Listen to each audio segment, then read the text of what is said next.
అద్భుతమైన ఫార్ములేషన్. ఇక్కడ మనం ప్రతిసారి చెప్తా ఉన్నాం, ఆయుర్వేద శాస్త్రంలోనే the best top edge formula. ఒకవేళ ఇది పని చేయలేదు అంటే ఇంకా అస్సలు ఈ భూమి మీద మందే లేదు ఆయుర్వేదంలో. మీరు డెఫినెట్గా ఇక్కడ మందు ఫెయిల్ అయ్యింది అంటే, కిడ్నీలో రాళ్ళు కరగడం ఫెయిల్ అయిపోయింది అంటే నెక్స్ట్ స్టెప్ మీరు డైరెక్ట్గా వెళ్ళిపోవాల్సింది ఆపరేషన్ థియేటర్కి. This is the final medicine in Ayurveda. ఆయుర్వేదాలోనే టాప్ ఎడ్జ్ మెడిసిన్.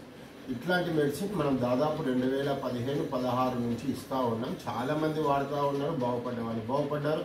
ఒకవేళ రాయి బాగా ఎక్కువ ఉన్నవాళ్ళు అంటే దాదాపు 11 mm, 15 mm, 18 mm, 32 mm ఇట్లా స్టోన్స్ ఉన్న వాళ్ళు శరీరంలో ఏ భాగంలో అయినా సరే వాళ్ళు అట్లా బాధపడేవాళ్ళు ఆపరేషన్ థియేటర్కి వెళ్ళిన వాళ్ళు ఉన్నారు. అయితే ఇక్కడ మనం గమనించాల్సిన విషయం ఏంటంటే, చాలామంది కిడ్నీల రాళ్ళు అనగానే హడావిడిగా భయపడుతూ ఉంటారు.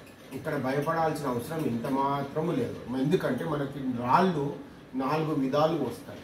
3 రాళ్ళు చాలా సునాయాసంగా కరిగిపోతాయి. ఎంత మోతాదులో ఉన్నా సరే దానికి ప్రామాణికాలు అక్కర్లేదు. అంటే 15 mm ఉండని, 20 mm ఉండని, 30 mm ఉండని, అవన్నీ కూడా శుద్ధపు రాళ్ళు. అంటే చాలా ఈజీగా కరిగిపోయే రాళ్ళు. ఏదైతే ఒక రాయి చాలా శరీరాన్ని చాలా బలంగా ఇబ్బంది పెడుతుందో దాన్నే కాల్షియం స్టోన్ అంటారనమాట. ఆ కాల్షియం స్టోన్ అనేది ఎందుకు ఏర్పడుతూ ఉందంటే, మనం తీసుకునే శరీరంలో అధిక మోతాదు కాల్షియం ఉత్పత్తి వల్ల. ఈరోజు గర్భిణీలు ఉంటారు, విపరీతంగా కాల్షియం టాబ్లెట్స్ రాసేసి వాడుతూ ఉంటారు. ఈరోజు జనరల్గా మోకాలు నొప్పులు వచ్చే వాళ్ళు ఉంటారు, వాళ్ళకి అలోపతి డాక్టర్స్ కాల్షియం టాబ్లెట్స్ రాస్తూ ఉంటారు. ఇలా అధిక మోతాదులో ఎక్స్టర్నల్ కాల్షియం అంటే బయటి నుంచి తీసుకునే కాల్షియం తీసుకోవడం వల్ల, అట్లాగే ఇంటర్నల్ కాల్షియం తీసుకునే ఆహార పదార్థాల వల్ల అతి మోతాదు అంటే శరీరానికి మించకపోయిన మోతాదు ఏర్పడడం వల్ల రాళ్ళు ఏర్పడతాయి.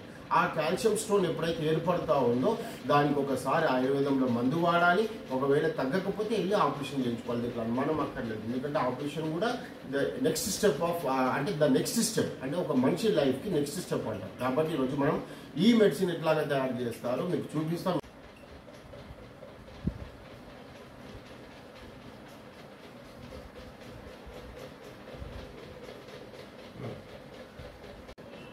ఇక్కడ మనం గోమూత్రాన్ని 7 times ఫిల్టర్ చేస్తూ ఉన్నాం అన్నమాట.